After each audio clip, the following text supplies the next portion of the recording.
大家好，我係陳小姐。我另一半呢，佢係透過寶島移民公司幫手，就用投資移民嘅方式，我就用佢公司經理人嘅身份，攞呢個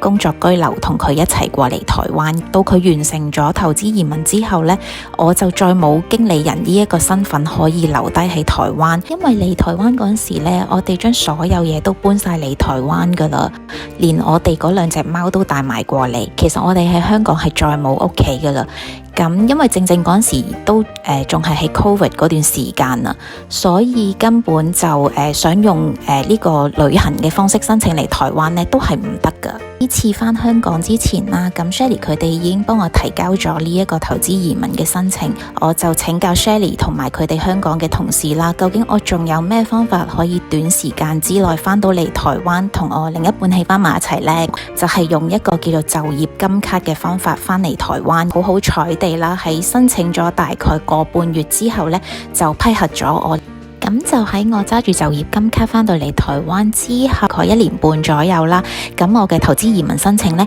亦都批核咗啦。直至到我喺台灣呢間公司正式經營咗大概4-5個月嘅時間左右啦。咁然後台灣嘅同性婚姻法例呢就通過咗。咁當時候呢 Shelly 呢就同我哋提出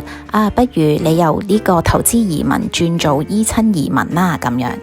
而我用過咁多個方法，包括工作居留啦、就業金卡啦、投資移民啦，到而家係依親居留咁樣。其實我嘅訴求都係好簡單，我淨係好想同我另一半我自己中意嘅人啦，咁喺一個自己中意嘅地方嗰度去好好地咁樣生活咯。你問同性關係喺成個移民嘅過程入邊有冇遇到啲咩困難？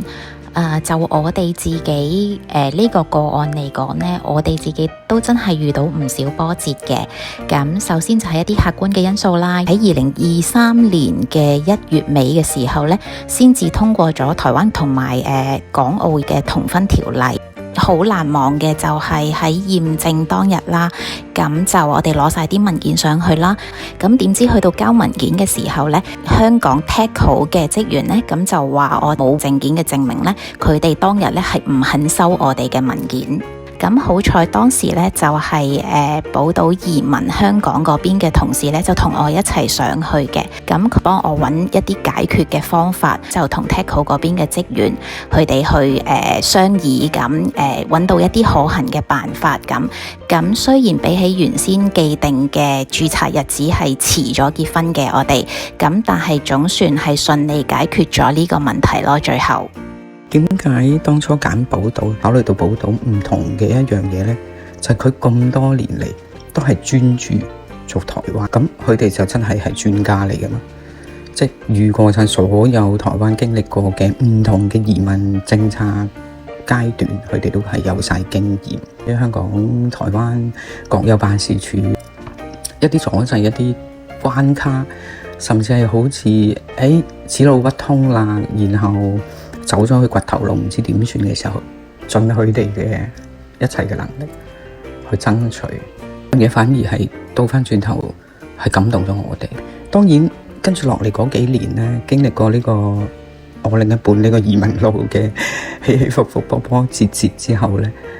其實更加多咗一份情感上嘅信任。所以點解註冊員去食飯，大家好開心去食餐飯嘅時候，都一定要邀請佢哋在場去見證我哋嗰個開心嘅時刻。